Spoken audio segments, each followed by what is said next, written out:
Hello, and a very warm welcome to today's Explainer. I'm honestly so glad you could join me today. We're going to open up a true classic of literature, JB Priestley's play, Mother's Day. But look, we aren't just going to read it like some dusty old textbook, no. We're going to look at it as a mirror. An incredibly clear mirror that reflects what happens in so many of our own homes, right here, right now. It's a story written decades ago in a London suburb, but I promise you, the heart of it is still beating in almost every household today. Let's just pause and take a slow, deep breath here. How many hours of unpaid, unthanked work does a mother actually do in a week? Just let that sink in for a moment. I really want you to picture your own mother, or perhaps your wife, running the household from morning to night. You know, waking up first, sleeping last, making absolutely sure the tea is hot, the clothes are pressed, the meals are ready. And how often do we actually stop to say a simple thank you? It's quite shocking when we really think about it, isn't it? So, let's start with Section 1, the unappreciated mother. Okay, let's dive into this. Our main character, Mrs. Annie Pearson, is, a very pleasant, sweet woman in her 40s, but she is completely taken for granted by her husband and her two grown children. She's just running after them all day, taking their orders as if she were the servant of the house. But her bold neighbor, Mrs. Fitzgerald, hits the nail right on the head. She tells Annie frankly that husbands, sons, and daughters should be taking notice of wives and mothers, not giving them orders and treating them like dirt. And honestly, this perfectly describes the core problem of the play, and sadly, the core problem in so many real-life families. The family members aren't inherently evil people, they are just completely thoughtless and frankly selfish. Which brings us to Section 2, a magical body swap. Now, the real issue here is that Mrs. Pearson absolutely hates any sort of unpleasantness. She just can't stand up for herself. Picture the scene for a second. It's a quiet afternoon. The two women are sitting opposite each other at a small table, having a cup of tea. The bold Mrs. Fitzgerald has just been reading Mrs. Pearson's fortune with cards and tells Annie, look, it is high time to put your foot down and be the boss of your own family. And when Annie says she simply cannot do it, Mrs. Fitzgerald proposes a rather unbelievable solution. She offers to do it for her by magically swapping bodies. No, really. Now, what's really interesting about this slide is the sheer contrast between these two women before this crazy swap happens. Mrs. Pearson speaks in this light, flurried, nervous tone. She is pleasant but constantly worried. On the flip side, Mrs. Fitzgerald has a deep voice. She is strong, has an almost sinister, commanding personality, and she's casually smoking a cigarette. Just imagine these two complete opposites suddenly living inside each other's bodies. So, Mrs. Fitzgerald actually picked up some magic tricks out in the East, where her husband served in the army. She grabs Mrs. Pearson's hands across the table, tells her to keep quiet, and slowly mutters this magical incantation, Arstada dum, Arstada lam, Arstada lam dum bona. Suddenly, they both go completely lax. And when they come back to life, the strong, aggressive personality of Mrs. Fitzgerald is sitting right inside the quiet, sweet body of Mrs. Pearson.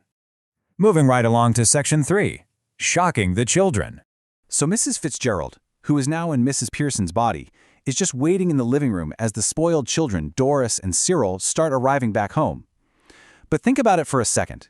How would your own family react if, one fine evening, your mother simply sat down, put her feet up, and completely stopped serving everyone? Imagine the absolute chaos in your own real-life living room if the tea wasn't ready and the clothes weren't ironed. It would be a total uproar, right? Well, that is exactly what happens. First, the pretty daughter, Doris, comes bursting in. She immediately demands that her mother iron her yellow silk dress for a date tonight and complains that her tea isn't ready. But the new Mrs. Pearson simply refuses. She tells Doris to iron it herself and then hits her with the sharp, undeniable truth. I put in twice the hours you do and get no wages nor thanks for it. Doris is left nearly in tears, completely aghast. Next up, we have the son, Cyril. He marches in briskly, fully expecting his usual royal treatment. He demands his tea immediately. He expects his clothes to be perfectly mended. He even has the absolute audacity to tell his mother to snap out of it and get cracking.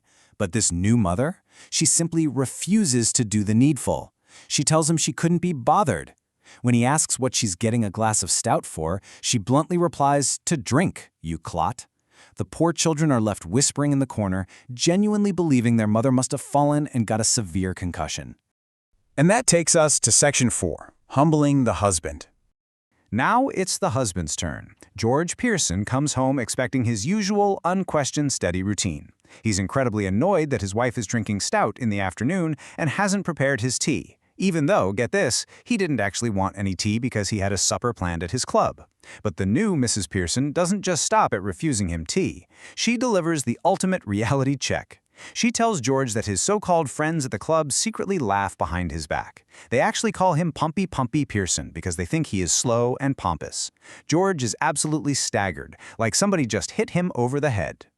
And this brilliantly illustrates how efficiently the new mother dismantles her family's entitlement one by one. Doris is told to iron her own dress. Cyril is told she couldn't be bothered with his tea. And George gets a massive blow to his ego. With just a few incredibly sharp truths, she has completely shattered their arrogant assumptions that the mother is just a fixer in the house, purely meant to serve them. Let's look at Section 5, Returning to Normal. So the real Mrs. Pearson, who has been watching all of this unfold for Mrs. Fitzgerald's body, simply cannot bear to see her family miserable. She begs to switch back. But before leaving, Mrs. Fitzgerald gives Annie this crucial, life-saving piece of parting advice. She says, "Don't you start any explaining or apologizing, or you're done for." She's warning her that going soft and returning to being a doormat will completely undo all this tough love. Annie has to stay firm.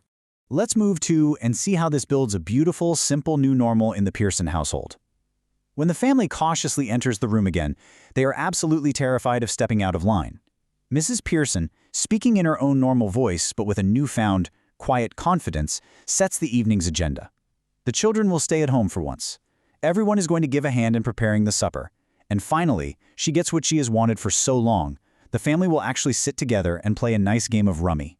Finally, Section 6, Lessons for our families. So, what does this all mean for us? Bringing this message straight out of suburban London and into our modern Indian homes, we really pride ourselves on family values, but often the ground reality is that the mother carries the entire burden silently. We expect her to adjust, to compromise, to sacrifice, but as Mrs. Pearson shows us, standing up for oneself might cause some temporary upset, but the truth oughtn't to hurt anybody for long. It is absolutely crucial for the long-term balance, respect, and mental peace of the family.